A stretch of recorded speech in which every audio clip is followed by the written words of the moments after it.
para ingresar a esta plataforma, pero ya resolvieron el problema. Entonces, retomando el tema de ayer, ¿verdad? Que estábamos con las Naciones Unidas, un organismo muy importante, como ustedes ven, ¿verdad? Pero aparte de él, nosotros también contamos con otro organismo muy importante, como lo es la OEA. El doctor Larios y así se le identifica pues al movimiento general a nivel mundial, ¿verdad? Regionalismo.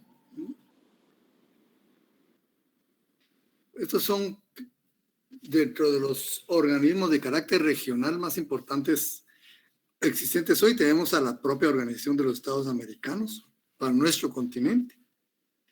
Tenemos el Consejo de Europa para la Unión Europea, la Organización de la Unidad Africana para el continente africano y la Liga de Estados Árabes, ¿verdad? Para estos países del Medio Oriente.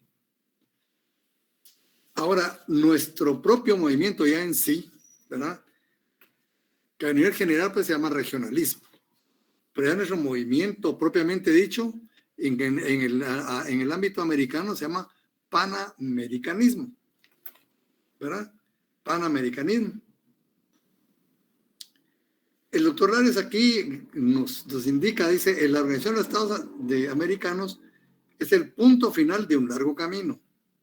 Al igual que la Organización de las Naciones Unidas, el ánimo de llegar a tal organización es mucho más antiguo que el de la ONU. Como yo les expliqué anteriormente, ¿verdad? Desde dónde empezó. Vamos a retomar ese tema, ¿verdad? La filosofía que siempre estuvo en el origen y la formación de la OEA se llamó panamericanismo, al que algunos más que una filosofía caracterizan como un movimiento que tiende a promover la paz, las relaciones comerciales, la seguridad, la defensa de las naciones del continente americano. Otros lo definen como la tendencia en lo político, social, económico, cultural y emocional a lograr la intención de todos los estados americanos de manera a crear estructuras continentales, como es solo nuestro continente, ¿verdad? Continentales dentro de las cuales cada estado americano sea parte indivisible e integrante de un todo. El panamericanismo ha pasado por 3 etapas. Ahí yo, en estas 3 etapas, yo siento un poco del doctor, o no es que sienta, sino para mí, ¿verdad? Según un análisis que hice, el panamericanismo también cuenta con 3 etapas, pero poco diferentes, ¿verdad? Yo se lo voy a decir posteriormente, pero ahorita vamos a leer la que nos dice el doctor Larios. Primera etapa, dice él, 1824 a 1881. Eminentemente teórica y lírica. En 1984 se da la invitación de Bolívar, bueno, estamos más o menos coincidimos con ello, ¿verdad? Para la formación de una conferencia americana a reunirse en Panamá. En 1826, el Congreso de Panamá, al que solo asistieron Colombia, México, Centroamérica, Panamá, Venezuela, Perú y Bolivia. Panamá no, aquí hay un error. Panamá en ese tiempo no existía. ¿Por qué? Me preguntaron ustedes, ¿verdad? Panamá se creó como un interés de los Estados Unidos, pero es mi criterio, como les digo, mi criterio personal, como un interés directo de los Estados Unidos de desarrollar la doctrina Mahan, que les hablé anteriormente, ¿verdad? Que el que dice que domina los mares, domina el mundo. Tanto vías mercantiles como vías militares, podríamos decir, marítimas, ¿verdad? Y Panamá, en ese tiempo, en 1826, pertenecía a lo que se llamaba la Gran Colombia. Era parte de Colombia. Entonces, Panamá aquí no se puede mencionar. Centroamérica sí, pero era como las Provincias Unidas de Centroamérica. Y están representados en solo 2 representantes, como les expliqué anteriormente, ¿verdad? Desde aquí se les comisionó para que fueran a esa conferencia Antonio Larrazábal y Pedro de Molina. Fueron los 2 delegados por Centroamérica. Pero ese tiempo era Salvador, Honduras, Costa Rica, Nicaragua y Guatemala. Entonces Panamá aquí no pudo haber ido, ¿verdad? Venezuela, Perú y Bolivia. Como observadores asistieron Gran Bretaña y Holanda. Se llamó Primer Congreso de Estados Americanos y el resultado fue el Tratado de la Unión, Liga y Confederación Perpetua. Así es así, el cual solo fue ratificado por Colombia. Exactamente, así dice la historia. Por eso no se llevó a cabo, porque solo Colombia ratificó, fíjense ustedes, ese gran acontecimiento. Y pues tiene unas cuestiones muy importantes. La conferencia fracasó, ¿verdad? Pero no puede decirse que fracasó, tuvo frutos muy importantes, que incluso están presentes en la Carta de las Naciones Unidas y en la Carta de la OEA. Segunda etapa. La novedad de esta segunda etapa es que Estados Unidos entra a liderar. Bueno, que sí, realmente coincidimos totalmente con el doctor, ¿verdad? Porque sin esa misma forma lo analicé. Lo único que la identifica de una forma diferente, ¿verdad? Pero sí estamos exactamente igual, ¿verdad? La novedad, dice, es que los Estados Unidos ya es un líder a nivel mundial. Y en esta conferencia, en las conferencias de Washington, a la primera conferencia de Washington de 1990, ¿verdad? 1989-90, le demuestra al mundo el poder de convocatoria, que es tan importante, mira, a nivel mundial, el poder de convocatoria que gozaba ya los Estados Unidos a nivel, en este caso, continental. Es tan importante, ven ustedes, que en un momento, hace pocas décadas, las Naciones Unidas estaba en crisis financiera, porque Estados Unidos, tomando una actitud rebelde, ¿verdad?, hacia sus intereses, dejó de pagar su cuota. La cuota de los Estados Unidos, que equivale casi a la cuarta parte del presupuesto de las Naciones Unidas. Y estaba haciendo quedar en crisis a las Naciones Unidas. Entonces vinieron los países del Medio Oriente y dijeron, miren, nosotros cubrimos esa deuda, ¿no?, pero denos una participación más significativa en la organización. El problema no era solo económico, porque los países árabes no tienen el mismo poder de convocatoria, ni el mismo poder político que tiene de hecho los Estados Unidos en el mundo. Y como ven, en esta primera conferencia, como que fue su primer muestra, ¿verdad?, de ese poderío de convocatoria. Es un poder, el poder de convocatoria representa un poder, ¿verdad? Y prácticamente llegan todos los estados del continente. La tercera etapa,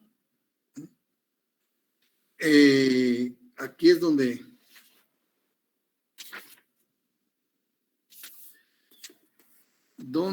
yo sí discuto un poco, porque para mí la tercera etapa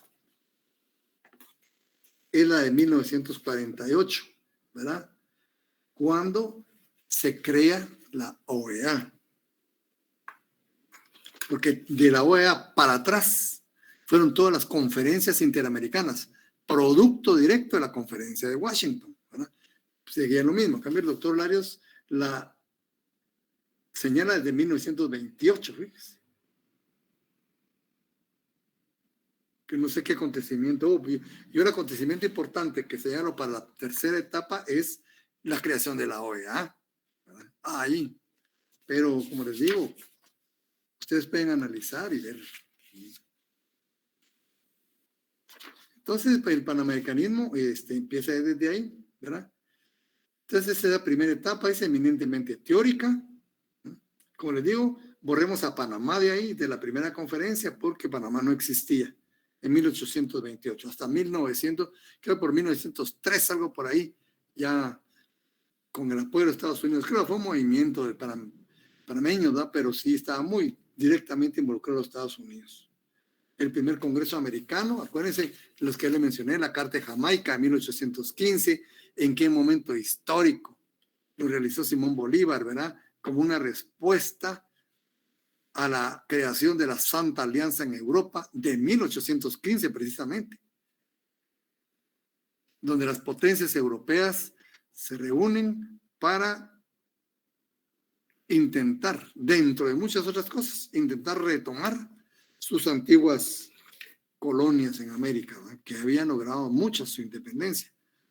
Como en Centroamérica está en pura efervescencia, en 1815, en efervescencia política. El editor constitucional, el amigo de la patria, todos esos periódicos de vanguardia, ¿verdad?, que estaban, representaban pues la situación que el país, ¿verdad?, y acababan de independizarse o estaban en lucha de independencia. Entonces Europa pues quería retomar. Solo un país estaba en condiciones militares, técnicas, como para enfrentar a las grandes potencias europeas, Estados Unidos, ¿verdad? Con el apoyo de todo el continente, pues podía lograr bastante.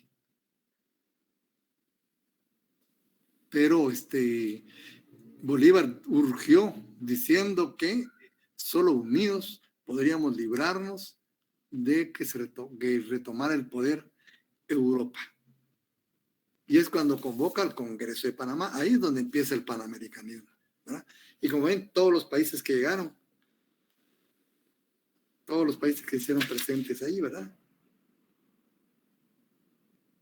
¿Cómo se llama aquí?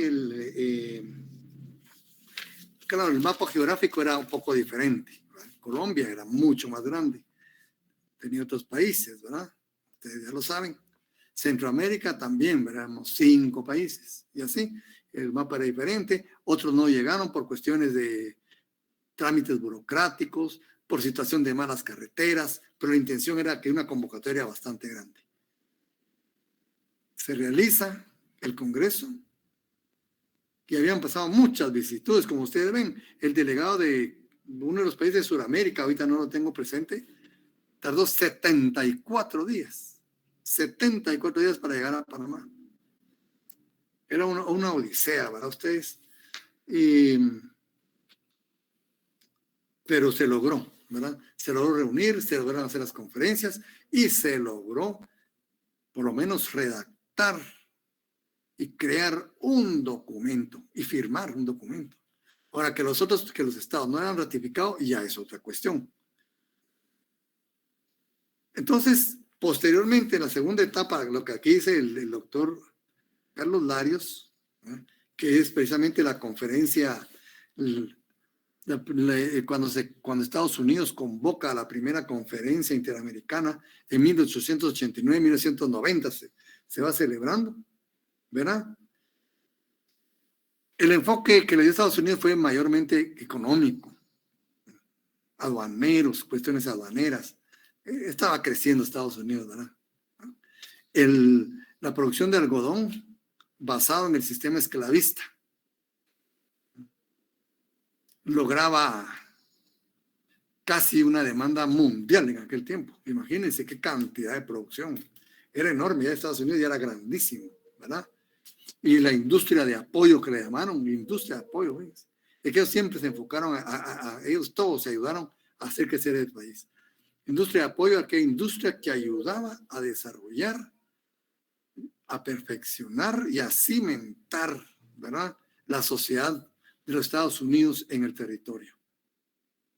Astilleros, industria, digamos, para carruajes, para todo lo que servía, ¿verdad?, para desarrollar al país. Entonces la industria se enfocaba a eso, apoyar al país. Eso pues se llamaba industria de apoyo, industria que sirviera para cimentar y engrandecer a la sociedad de los Estados Unidos. Y pues siguieron presentándose otras conferencias muy esporádicamente, ¿verdad? Pero ya en... Y otra cuestión, ¿qué pasó ahí? Del Congreso de Panamá a la primera conferencia de Washington.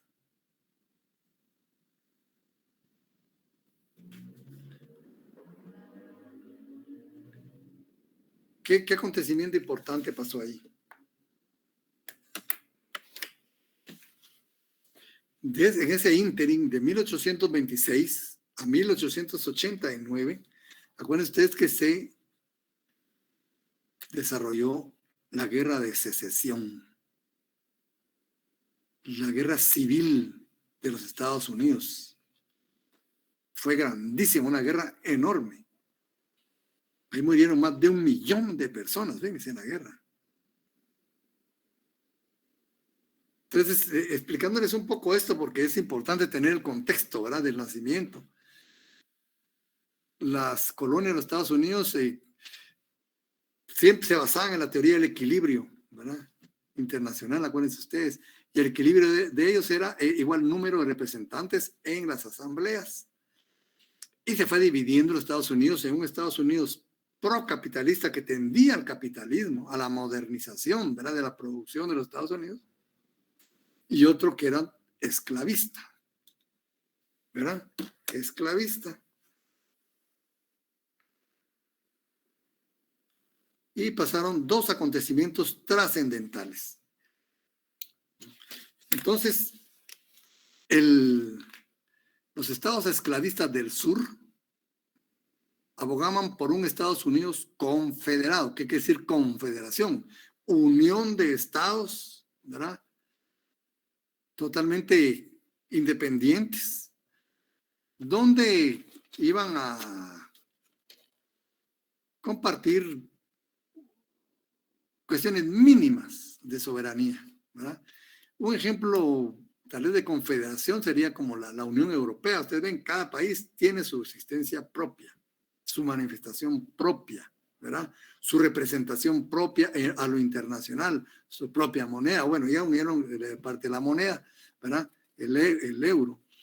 Pero hasta hace poco, ahora cada quien hacía su moneda, así pues. Entonces los estados del sur querían un Estados Unidos confederado, que cada estado conservara prácticamente toda su soberanía.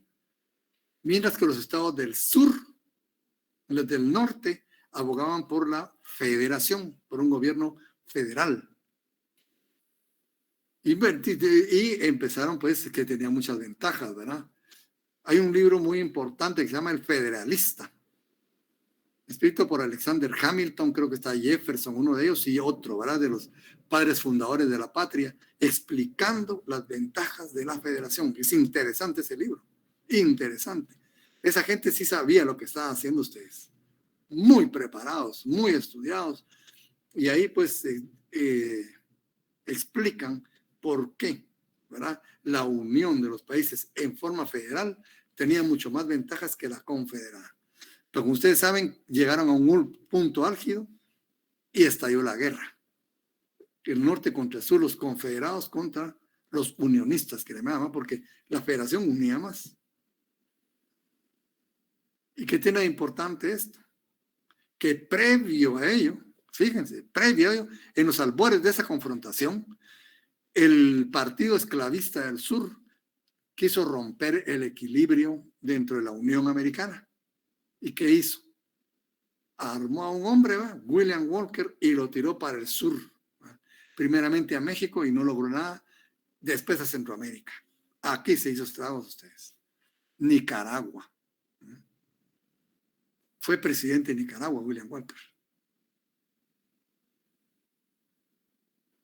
Y aquí fue donde se unen por única vez los ejércitos de Centroamérica a luchar contra el invasor. Y logran expulsarlo con la ayuda de Inglaterra, porque traicionó a Inglaterra y traicionó a uno de sus máximos mecenas, Cornelius Vanderbilt, que era el propietario de las comunicaciones terrestres de todo el sur. Los que iban al oro de California y todo eso, él tenía como el monopolio de ahí, era archimillonario, ¿verdad?, magnate. Y le financió también parte de esta travesía. Traicionó a los dos, a Inglaterra y a Vanderbilt. Y eso le costó. Si no hace eso, tal vez nuestra historia fuera muy diferente, ¿verdad? Y Centroamérica logra expulsar a William Walker, pero tras ello hay un acontecimiento histórico muy importante. que si se hubiera roto el equilibrio, posiblemente los esclavistas hubieran ganado y los Estados Unidos serían muy diferentes hoy. Es decir, que Centroamérica aportó algo muy importante a la historia mundial, pero no se le reconoce. No se le reconoce acontecimiento, ¿verdad? Ya con ello, pues, la guerra de secesión no pudo, ¿verdad? Por ser al fiel de la balanza de los esclavistas, sino quedaron en igualdad de condiciones otra vez. Y fue donde Abraham Lincoln, pues, ¿verdad? Que el Congreso no le aprobó. Fíjense cómo es importante esto. El Congreso no le aprobó el tema de esclavitud. Entonces, él lo presentó como programa de gobierno cuando participó pues, como era presidente. Entonces, como programa de gobierno fue que él logró introducir la abolición de la esclavitud y todas esas cuestiones. Miren cómo es la historia, ¿verdad? Y ganan los Estados Unidos. Eso se da en ese ínterin, fíjense ustedes. Bueno, y además, ¿qué tenía también de peligrosa esa situación? Como ven, el continente americano se vio muy vulnerable porque Estados Unidos estaba inmerso en su propia guerra. Y todos los demás países del continente no estaban en capacidad ni económica ni militar de enfrentar a Europa. Si Europa hubiera querido retomar a América, ese era el momento histórico para hacerlo. Es asumir cómo se concatenan todos los acontecimientos, ¿verdad? Y ahí está el derecho internacional privado, público, ¿verdad? Ahí está el derecho internacional.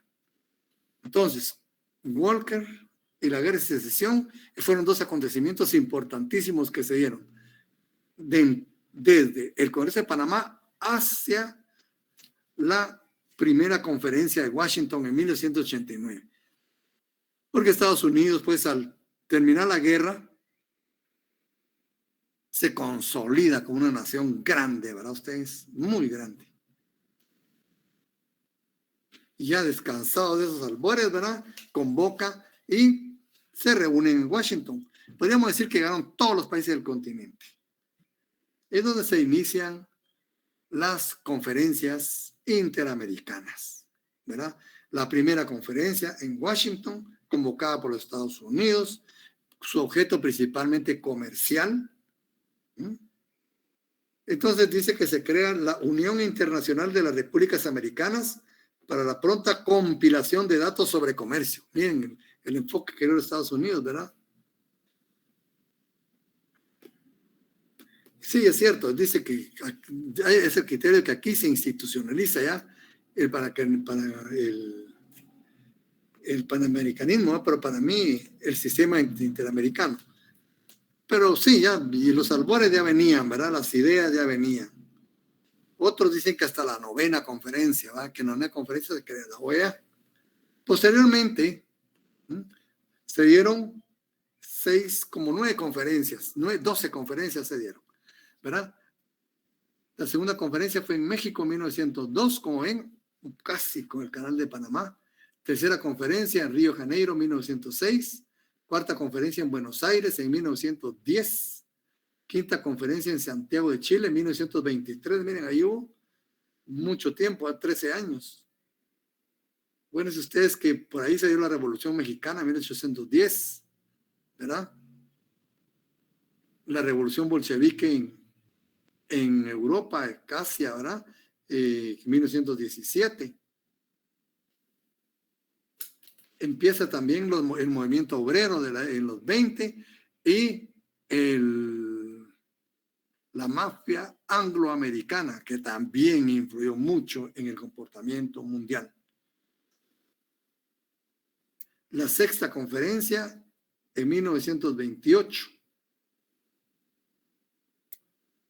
Aquí fue donde se crea el Código de Derecho Internacional Privado, entre otras cosas.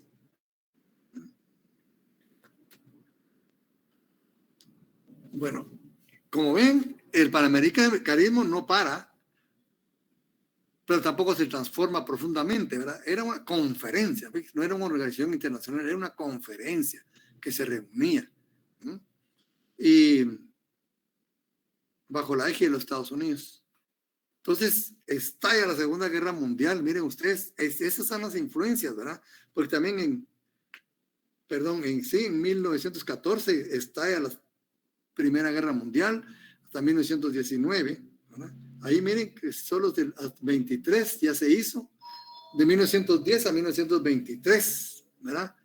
Que ya se hizo la conferencia después de la Primera Guerra Mundial, ¿se dan cuenta? De 1910 a 1923. La sexta conferencia en 1928. Ya viene la crisis, ¿verdad?, de Wall Street, la bolsa de valores. El mundo está bien convulso y América pues no es extraño a ello, ¿verdad? Y la tercera etapa en 1928. Bueno, 1928 dice, Franklin Delano Roosevelt le dio gran impulso y principio a la era de las realizaciones. Séptima conferencia, aquí se condenó la intervención de manera explícita que aceptó la doctrina de derechos y deberes de los estados. Posteriormente, bueno, él lo mira desde un punto de vista de resultados. Yo lo miro desde un punto de vista de hitos históricos, ¿verdad? Entonces, para mí en la novena conferencia donde empieza la tercera etapa. Para el doctor Larios empieza en la tercera, ¿verdad? Para mí está en la novena porque es cuando se crea la OEA, que es la que conocemos hoy, pues. Es decir, se institucionaliza, se organiza el panamericanismo a través de un organismo internacional. A través de un organismo internacional. Entonces, en la novena conferencia en Bogotá, ¿verdad?, se funda la Organización de los Estados Americanos. Es que el nombre de los Estados Americanos.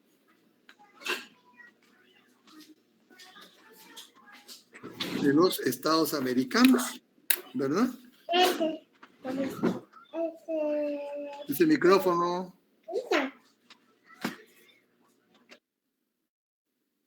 Bien, se crea pues la Unión de los Estados Americanos, OEA, y otras declaraciones que no dejan de ser importantes, ¿verdad? Siguen realizando estas conferencias, pero ya van a ser yendo sustituidas por la Organización de los Estados Americanos. Otro documento importante que se ha firmado dentro del panamericanismo es el Tratado de Río o Tratado de Asistencia Recíproca, previo, fíjense, a la OEA, casi inmediatamente previo, ¿verdad? Este retoma la doctrina Monroe de la defensa común del continente. Quiere decir que cualquier atentado extracontinental a cualquier estado del continente exige la defensa de todos los países americanos, ¿verdad? Ese se llama TIAR, Tratado Interamericano de Asistencia Recíproca. Que ahí tomamos lo que es la doctrina Monroe, ¿verdad? Entonces nace esta carta, la carta de la OEA, ¿verdad? Y dice aquí, adentrándonos en la organización, este no es del doctor Larios, ¿verdad?, de los Estados Americanos, de conformidad con el capítulo de su carta constitutiva versión vigente en el año 68, no es la de ahora, el doctor Carlos García Bauer, Carlos, que ya les mencioné, ¿verdad?, que fue magistrado ad hoc de la Corte Internacional de Justicia. El doctor Carlos García Bauer señala que los principios del panamericanismo son, ¿cuáles son los principios del panamericanismo? A, mutuo respeto a la personalidad, integridad territorial, soberanía e independencia de los estados. ¿Y qué se va a respetar? La personalidad de los estados, la integridad territorial de los estados, la soberanía de los estados, la independencia de los estados. Esos son factores fundamentales para una convivencia en paz continental. Otro principio, igualdad jurídica de los estados. Es del panamericanismo, ¿verdad? No de la OEA, pero esos son los que alimentan a la OEA, ¿verdad? Otro principio, no intervención. Otro principio, imperio del derecho internacional en la conducta de los estados. Interesante, ¿verdad? Imperio del derecho internacional en la conducta de los estados. Y el último, repudio al uso de la fuerza y a medidas coercitivas. ¿Qué quiere decir? Diplomacia. Diplomacia. Y es lo que tiene que prevalecer hoy. Se dan cuenta que adelantado estaba del panamericanismo. Aquí había gente muy, muy versada, ustedes.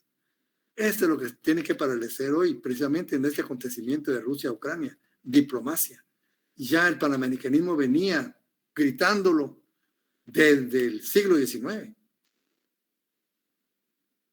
Entonces, las etapas, según mi criterio, ¿verdad?, son 3 también, pero solo disentimos con el doctor en la tercera, ¿verdad? Porque la primera dice a partir de 1815, Simón Bolívar y la Carta de Jamaica, cuando se hace ver la intención de convocar a un Congreso Continental. Esa convocatoria se realiza hasta 1824 y concluye con la realización del Congreso de Panamá en 1826. 1826. La segunda etapa dice cuando empieza a evidenciarse la hegemonía de los Estados Unidos. Eso sí es bien, muy claro. Miren todo ese lapso que pasó dormido el panamericanismo, pero vieron qué acontecimientos pasaron. ¿Verdad? ¿Qué acontecimientos pasaron? La guerra de Centroamérica, o sea, la invasión filibustera a Centroamérica y las guerras de Centroamérica. De ahí la guerra de secesión de los Estados Unidos o la guerra civil de los Estados Unidos, que fueron hitos que marcaron la historia, ¿verdad?, del mundo. Fueron muy importantes, tuvieron repercusiones grandísimas, ¿verdad? Entonces, cuando empieza a evidenciarse, posteriormente de esto, ¿verdad?, ya cuando se asienta el tercer continente, ya Estados Unidos como potencia retoma el panamericanismo. Y empieza a evidenciarse la hegemonía de Estados Unidos de América sobre los países del continente. Retoma el proyecto panamericanista en 1889-1890, con la convocatoria y celebración del Congreso General de Washington, así le llamaron, D.C., o D.C. para nosotros, ¿verdad?, e inicia la celebración periódica de las conferencias internacionales americanas. Ahí empieza. Como ustedes saben, a los 8 años de ello, empieza la guerra contra España. Miren, ya ahí cierra con broche de oro, ¿verdad? Como que dice, concluye un periodo en la historia de los Estados Unidos, ¿verdad? Como que se gradúa de gran potencia mundial, ¿verdad? Ya venía en lo político, pues demostrando quién era Estados Unidos, y lo demostró después en lo militar, con la guerra contra España. Y gracias a esta convocatoria empiezan las celebraciones periódicas de las conferencias interamericanas. Y la tercera etapa, que es mi criterio, en 1948, con el perfeccionamiento del sistema interamericano a través de la creación de la Organización de los Estados Americanos, OEA, tras la suscripción de la Carta de Bogotá. Entonces, ven, pues no podemos negar que la historia del continente en general ha tenido sus etapas, ¿verdad? Coincidimos en una, no coincidimos en otra, y ustedes leen otros historiadores, tendrán otro criterio, ¿verdad? Porque hay congresos muy importantes. Está el Congreso de Lima, que es muy importante también, ¿verdad? Y cuestiones así que van marcando hitos en la historia del continente. Entonces, se suscribe la Carta de la OEA, Carta de las Naciones, de la Organización de los Estados Americanos, y en la actualidad está reformada por 4 protocolos. El de Buenos Aires en 1967, que fue el primero. Aquí ya se había expulsado a Cuba del sistema interamericano, ¿verdad? Y eso fue un atropello también. Después del atropello que se dio contra Guatemala, el segundo atropello fue contra Cuba. estemos o no estemos de acuerdo con el sistema político de Cuba, ¿verdad? No era para expulsarlo del sistema interamericano. Pero ahí está, ¿verdad? Y encima de ello, se arremete contra Cuba, se le pone un cerco económico, etcétera, ¿verdad? Pues estoy rompiendo principios, ¿verdad? De la propia carta, como ustedes ven. Entonces, el protocolo de Buenos Aires en 1967, el protocolo de Cartagena de Indias en 1985, el protocolo de Washington de 1992 y el protocolo de Managua de 1993. Hasta ahí estamos actualizados, ¿verdad? La carta propiamente de la OEA, hoy por hoy, se divide en 3 partes principales. En 3 partes principales. Y cada parte se subdivide en capítulos. La primera parte corresponde del capítulo 1 al capítulo numeral romano 7. La segunda parte del capítulo 8 al capítulo 18, numeral romano, 18. Y la tercera parte del capítulo 19 al capítulo numeral romano 22. Entonces consta de 22 capítulos. La primera parte, como quiere decir su parte dogmática, ¿verdad?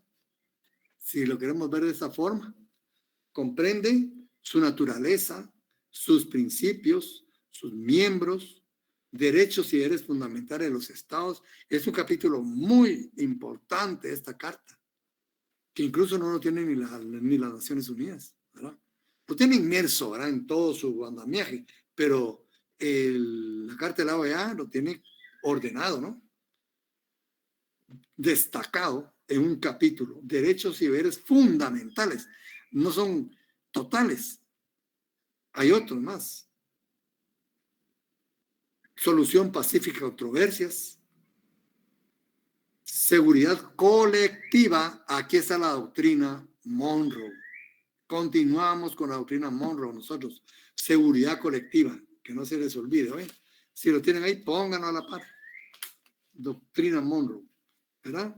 Y el capítulo 7, desarrollo integral.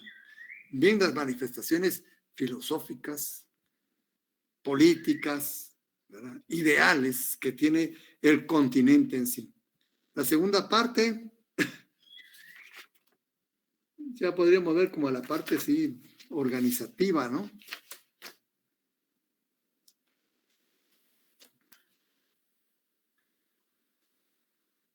Compañeros, estamos viendo la carta de la OEA, si esto lo estoy diciendo, ¿verdad? Les dije que se hizo el documento de la carta de la OEA y tiene protocolos de reforma. Le estoy diciendo que se compone de tantas partes.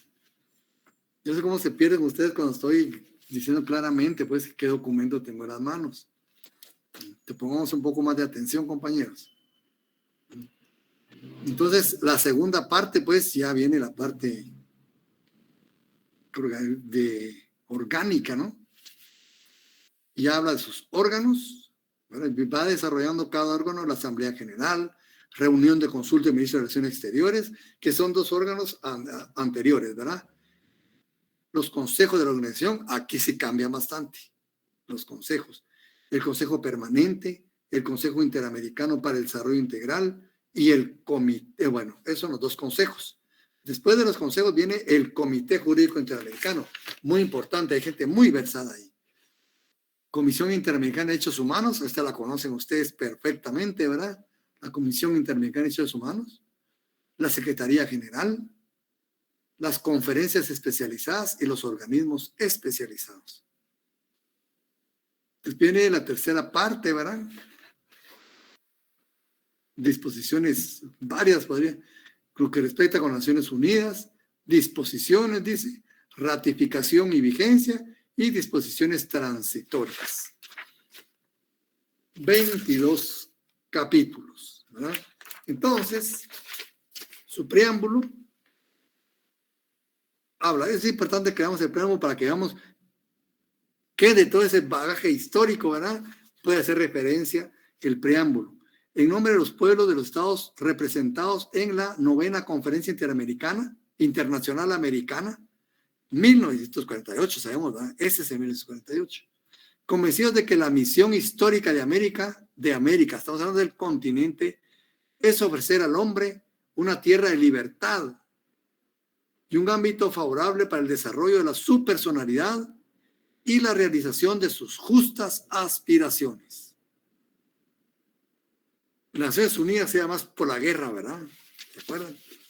La OEA transforma un poquito. Es más, como le llaman, antropocéntrica. Bueno, que también las Naciones Unidas se desarrolla mucho alrededor del hombre, ¿verdad? Pero aquí el flagelo de la guerra, pues, vamos a ver. Conscientes de que esa misión ha inspirado ya numerosos convenios y acuerdos. Ven esos convenios que se desarrollaron ese ínterim, ¿verdad? Hubo muchos convenios y acuerdos cuya virtud esencial radica en el anhelo de convivir en paz y de propiciar, mediante su mutua comprensión y su respeto por la soberanía de cada uno, el mejoramiento de todos en la independencia, en la igualdad y en el derecho. Aquí pues le dan mucha importancia a la paz, ¿verdad? Cierto de que la democracia representativa es condición indispensable para la estabilidad, la paz y el desarrollo de la región. Aquí viene una cuestión: ¿qué entendemos por democracia representativa, ¿no? La tendremos nosotros.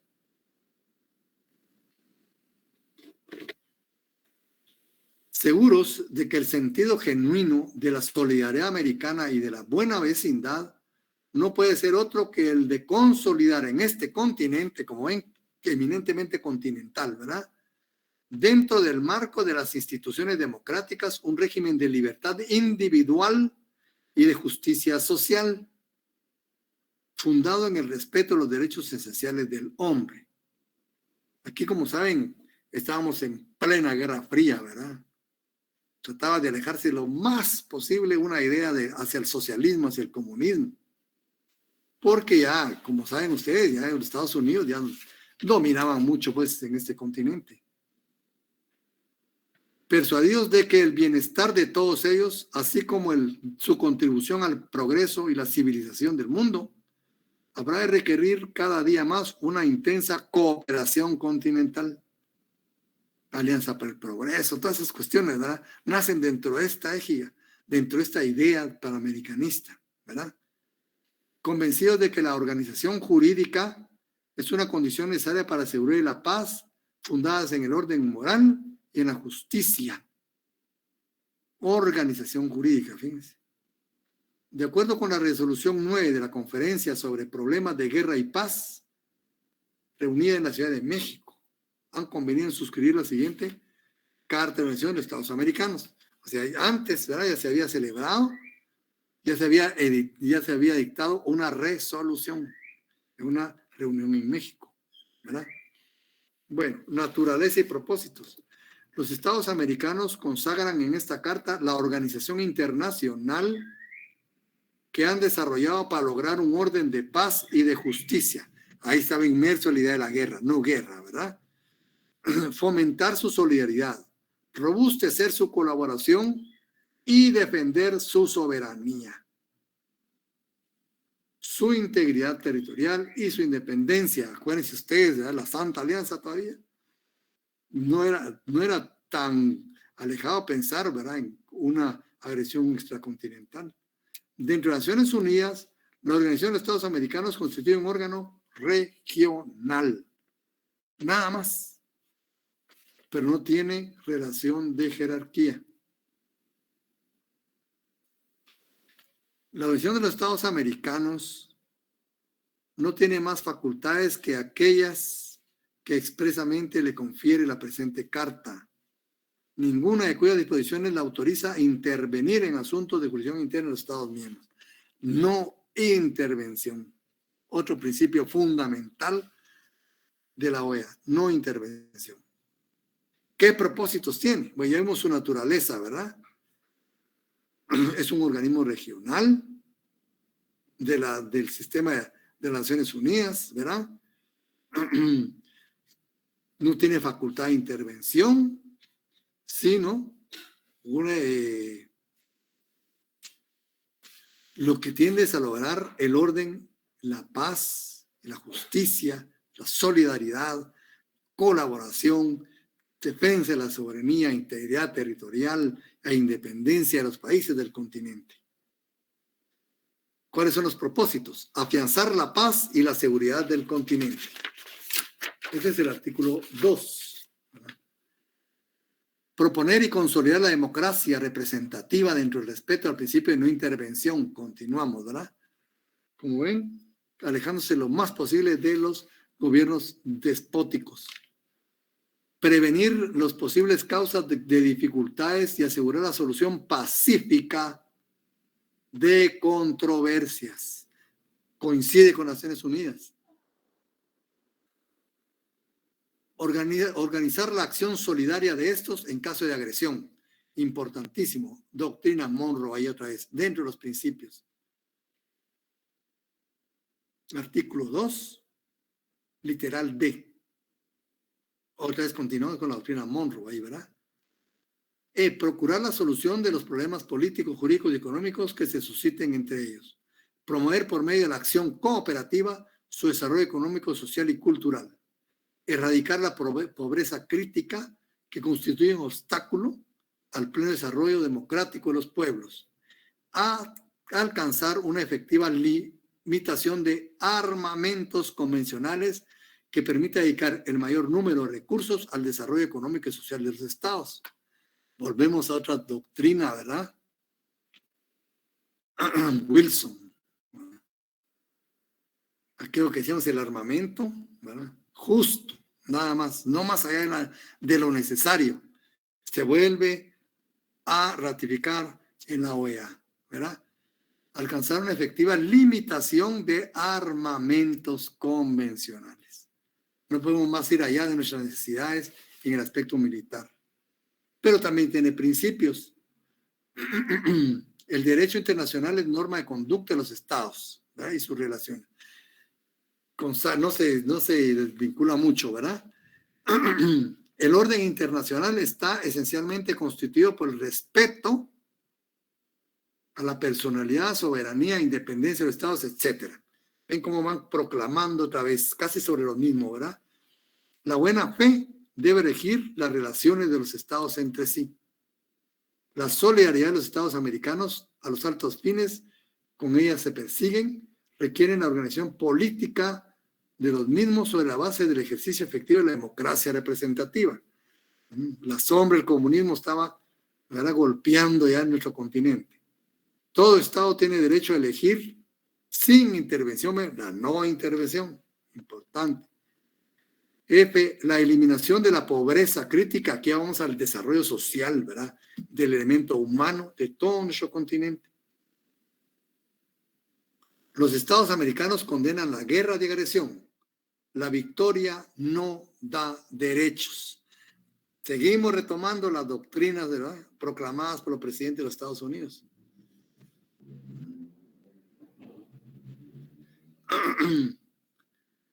H, la agresión a un estado americano constituye una agresión a todos los demás estados americanos. Seguimos con la doctrina Monroe. En los principios, ¿verdad? Las controversias de carácter internacional que surgen entre dos o más estados americanos deben ser resueltos por procedimientos pacíficos. La justicia y la seguridad sociales son base de una paz duradera. La cooperación económica es esencial para el bienestar y la prosperidad de los pueblos. Los estados americanos proclaman los derechos fundamentales de la persona humana sin hacer distinción de raza, nacionalidad, credo o sexo. Derechos humanos, igual que Naciones Unidas, ¿verdad? La unidad espiritual del continente se basa en el respeto de la personalidad cultural de los países americanos y demandan su estrecha cooperación. O sea, por cuestión cultural no puede golpearse en ningún país. La educación de los pueblos debe orientarse hacia la justicia, la libertad y la paz.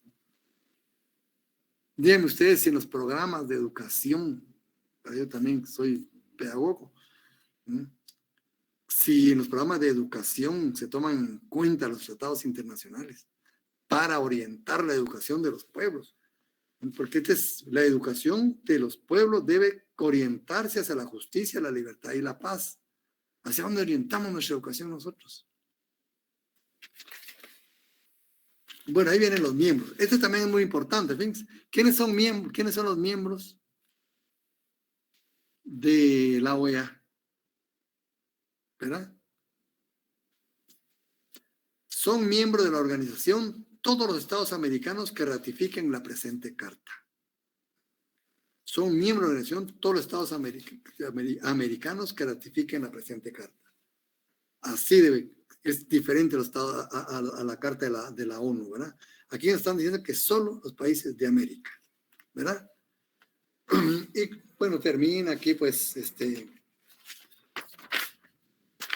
y lo importante, otra cuestión importante, derechos y deberes fundamentales de los estados. ¿Se acuerdan? Cuando vimos los estados, vimos esta parte de la carta, ¿verdad?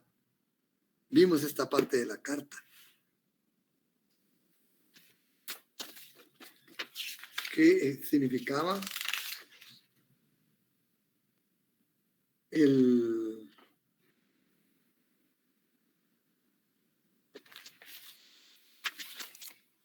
Bueno, también en los principios, está ese principio pacta sunt servanda, ¿verdad? El respeto al cumplimiento de los tratados, ¿verdad? Bueno, y los deberes y derechos, ya los habíamos visto, ¿verdad?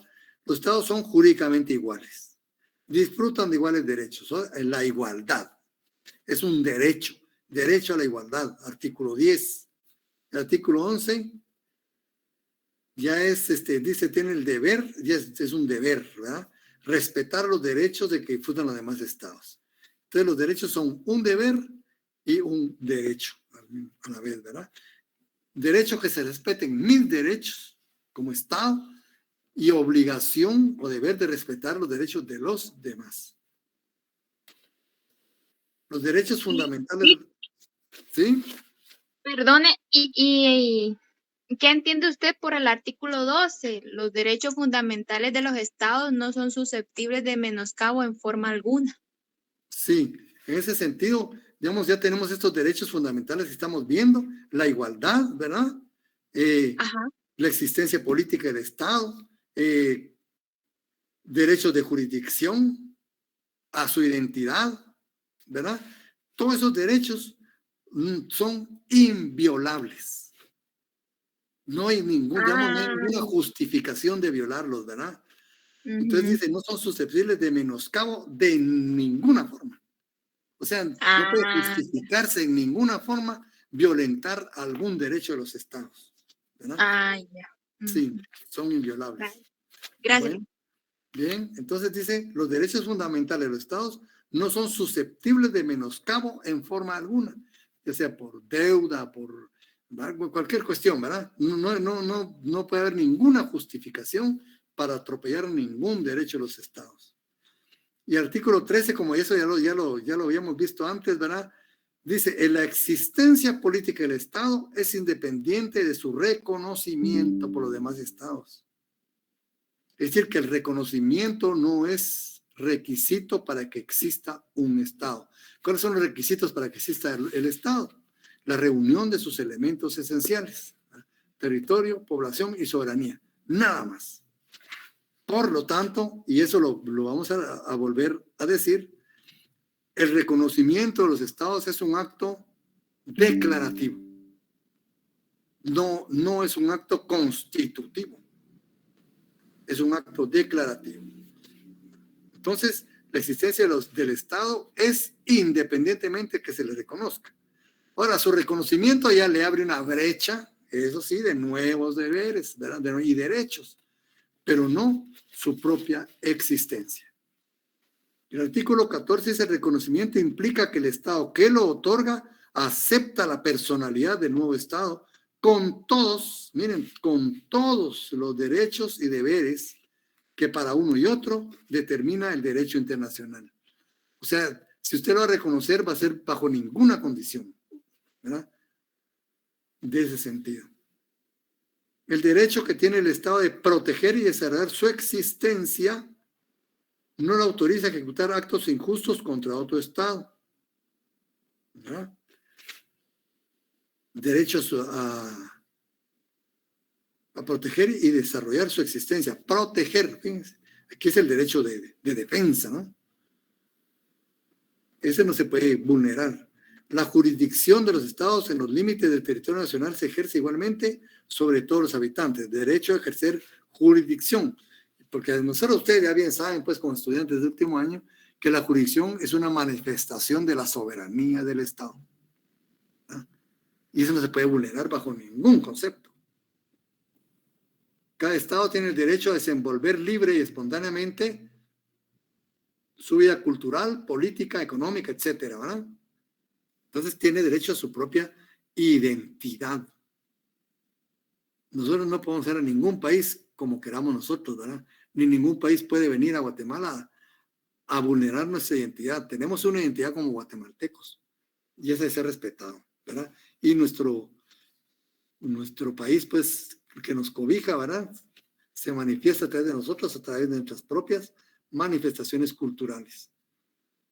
El respeto y el fiel, bueno, y el principio pacta sunt servanda en el artículo 18, ¿verdad? También. Y el 19, no intervención. Miren, son deberes muy importantes, ¿verdad? Inviolabilidad del territorio en el artículo 21.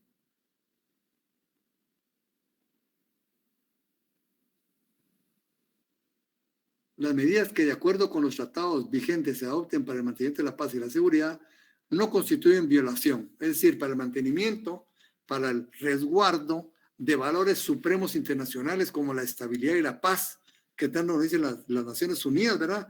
Ahí, aunque se golpee a un Estado, no puede tomarse como violación a estos principios, ¿verdad? Porque hay valores más supremos, se podrían decir valores de interés colectivo. El artículo 23.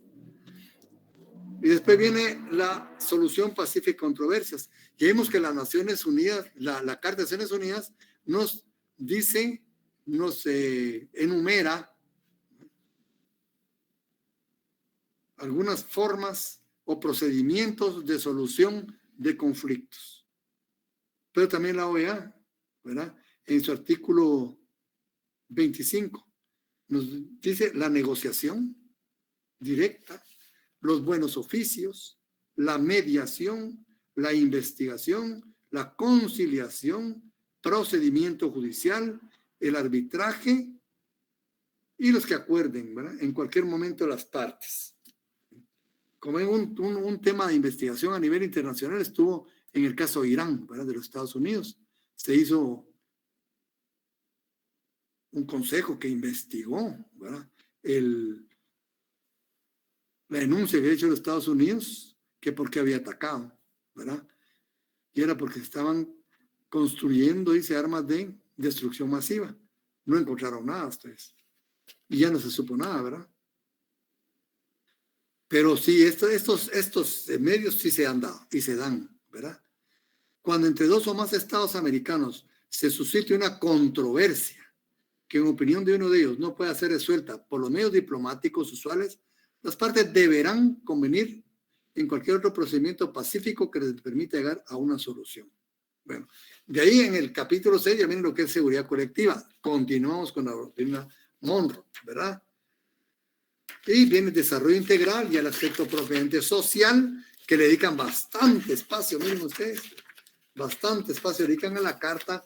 Y vamos a llegar hasta el artículo 53, ¿verdad? De los órganos. Para realizar sus fines, dicen, establece los órganos siguientes.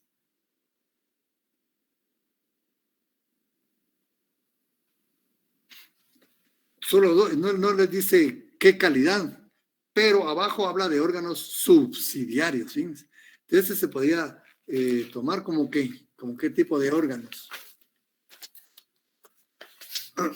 ¿Qué tipo de órganos teníamos nosotros? Aquí en la Carta de Naciones Unidas hablaba de órganos principales. Aquí en la OEA no los nombra, pero sí habla de órganos subsidiarios. Entonces el artículo 53 dice los órganos de la OEA, la Asamblea General, reunión de consulta de ministros de Relaciones Exteriores, los consejos, el Comité Jurídico Interamericano, la Comisión Interamericana de Derechos Humanos, la Secretaría General, las conferencias especializadas y los organismos especializados. De ahí dice, se podrán establecer, además de los previstos en la Carta y de acuerdo con sus disposiciones, los órganos subsidiarios, organismos y las otras entidades que se estimen necesarias. Puede crear entonces órganos subsidiarios, organismos y en otras entidades. Bueno, ahí viene diciendo que es la Asamblea General, ¿verdad? Lo importante aquí que dice que la Asamblea General es el órgano supremo, ¿oye? Órgano supremo, la Asamblea General. De ahí la reunión de ministros de Relaciones Exteriores, que nos habla cuándo deberá reunirse, cuando haya problemas de carácter urgente y de interés común. Hay crisis, ¿sí? Cuando se reúnen esa reunión de ministros de Relaciones Exteriores, hay crisis a nivel continental. De ahí pasa al capítulo de los consejos. ¿Y qué es cada consejo? ¿Qué cumple cada consejo, verdad? Y son dos, el Consejo Permanente y el Consejo Interamericano para el Desarrollo Integral. Y aquí viene pues desarrollándose cada uno de ellos, ¿verdad? El Consejo Permanente de la Organización, el Consejo Interamericano de Desarrollo Integral. Y previamente hace unas disposiciones comunes a estos consejos, ¿verdad? Y el Consejo Interamericano, el Comité Jurídico Interamericano en el artículo 99. El Comité Jurídico Interamericano tiene como facultad servir de cuerpo consultivo de la organización en asuntos jurídicos, promover el desarrollo progresivo y la codificación del derecho internacional. El Código de Derecho Internacional Privado, ya lo han revisado, ¿verdad? Para ver con qué modificaciones hay, pero no han logrado. Estudiar los problemas jurídicos referentes a la integración, el desarrollo del continente y la posibilidad de uniformar sus legislaciones en cuanto parezca conveniente, ¿verdad? Dice, el Comité Jurídico Interamericano estará integrado por 11 juristas nacionales de los Estados miembros, elegidos por un periodo de 4 años, de temas presentados, de ternas presentadas por decisión por dichos estados, ¿verdad? Se presentan ternas, ¿verdad? Y la Asamblea General hace la elección de estos juristas. Que tenga en cuenta renovación parcial y procure no posible una equitativa representación geográfica. En el comité no podrá haber más de un miembro de la misma nacionalidad.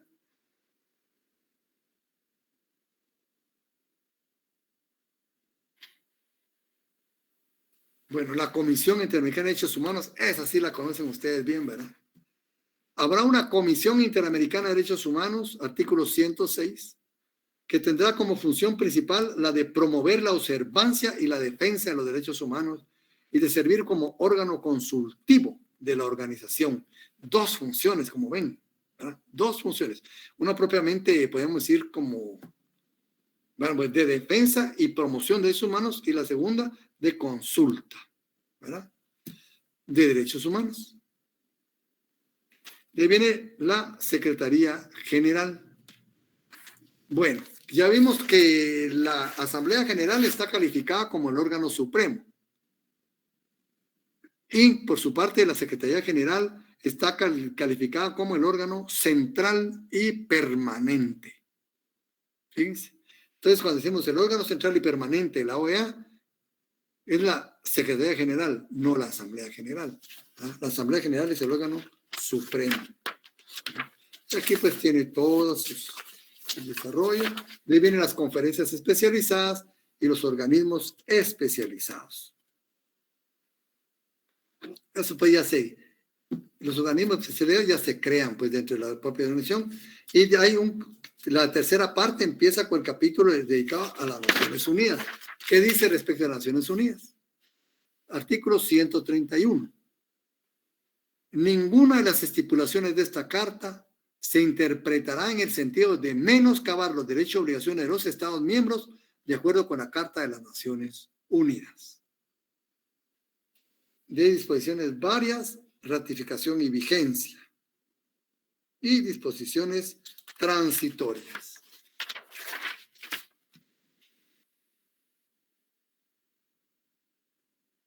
Estos a grandes rasgos, ¿verdad?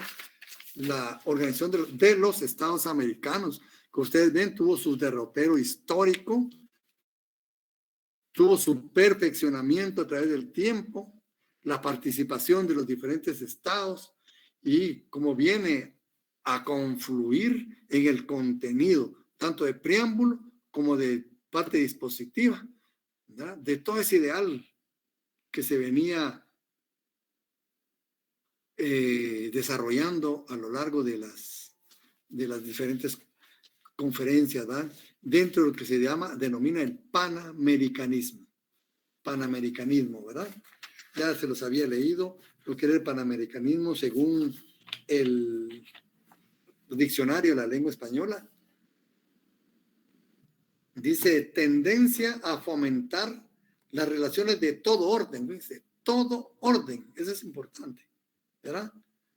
Entre los países del hemisferio occidental, así se les denomina a los países del continente americano, a los países del hemisferio occidental, principalmente entre los Estados Unidos de América y los países hispanoamericanos. Y el doctor Carlos García Bauer dice, es el movimiento regional, aquí nos está ubicando en una región, tendiente a expresar la solidaridad continental y a vincular a los países americanos dentro de una organización interamericana para velar por los intereses comunes. Como ven, es un movimiento grande, ¿verdad? Muy ambicioso, pues ha tenido muy buenos frutos, ¿verdad? Fue un ejemplo a nivel internacional. Entonces, ya vimos pues a grandes rasgos, lo que es la Carta de las Naciones Unidas, la Carta de la OEA, ¿verdad? Y dentro de ello también fue formándose lo que es el sistema centroamericano, que también tiene sus etapas, ¿verdad? El sistema centroamericano también pues ha tenido su derrotero, ¿verdad? Vamos a dejar en el tintero por el momento el sistema interamericano, a ver si lo retomamos posteriormente, ¿verdad? Como le digo, yo di ese curso muchos años, el curso de Derecho e Integración, y ahí se toma como punto fundamental, ¿verdad? El movimiento de propiamente Centroamérica, ¿verdad? Y lo que significó, ustedes sí vieron el grupo de Contadora, ¿verdad? Este es un movimiento grandísimo, ustedes, y fue algo muy importante. Entonces aquí el doctor Larios, cuando ustedes lean el libro del doctor Larios, van a ver una serie de datos históricos que nos da él sobre las cumbres iberoamericanas de presidentes, muy importante la recuperación que hizo el doctor, y nos pone acá, pues, en forma cronológica, ¿verdad? Cómo fueron desarrollándose. Esto es importante leerlo, pero cuando ustedes lo lean, ubíquense históricamente, ¿verdad? Cómo estaba el mundo y cómo estaba nuestro continente. En 1991, ¿verdad? En la década de los 90, en 92, bueno. Pero son cumbres iberoamericanas. ¿Qué quiere decir iberoamericanas? Todo el continente de América que pertenecieron a Portugal y a España.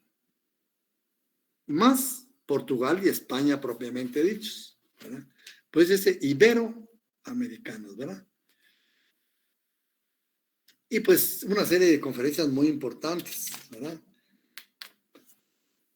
Habla aquí España, México, Salvador, de Bahía, Brasil, ¿verdad? Colombia, Argentina, Chile, Venezuela, Portugal, Habana, Cuba, Panamá, Perú, República Dominicana, Bolivia, Costa Rica, España, Uruguay, otra vez Chile, El Salvador, Portugal y Argentina. Todos los países participan y ahí se van desarrollando pues los países iberoamericanos, que es otra organización, ¿verdad? No es la OEA, como ustedes ven. Y como les digo, el sistema solo les vamos a leer para darles una pequeña ilustración, ¿verdad?, de lo que ha sido. Dice: histórica, geográfica, cultural, económica y políticamente, Centroamérica siempre ha tenido una vocación integracionista. En tiempos de la colonia, parte de Centroamérica pertenecía políticamente al Virreinato de México y parte a Nueva Granada. Al momento de la independencia, esta fue declarada para toda Centroamérica. Centroamérica nació a la vida independiente como un todo de 1823 a 1840.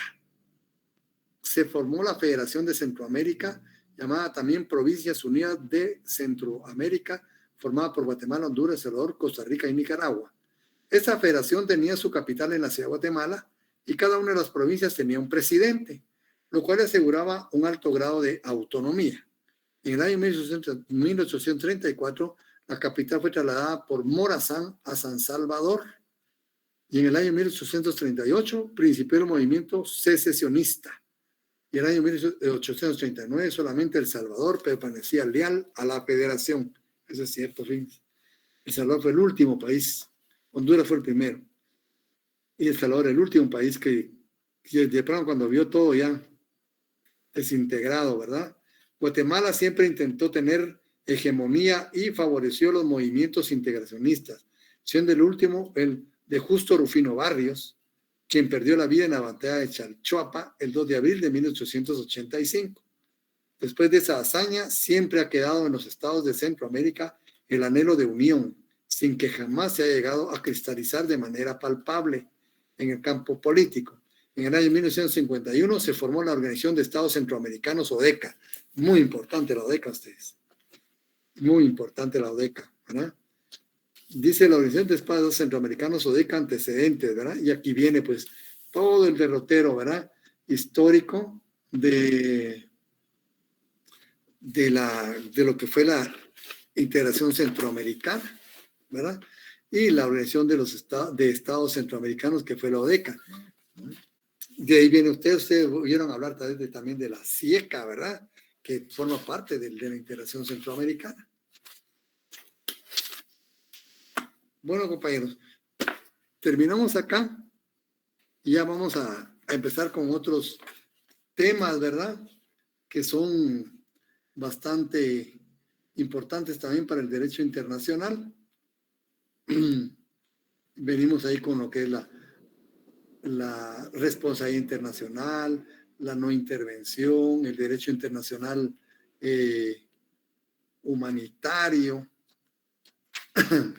la responsabilidad internacional, ¿verdad?, que va a ser parte, pues, medios de solución de conflicto. Estos para mí serían, pues, la responsabilidad internacional y medios de solución de conflictos, ya que lo leímos, ¿verdad?, aquí en estos dos cuerpos jurídicos, y ahora vamos a ver en qué consisten esos medios de solución de conflicto.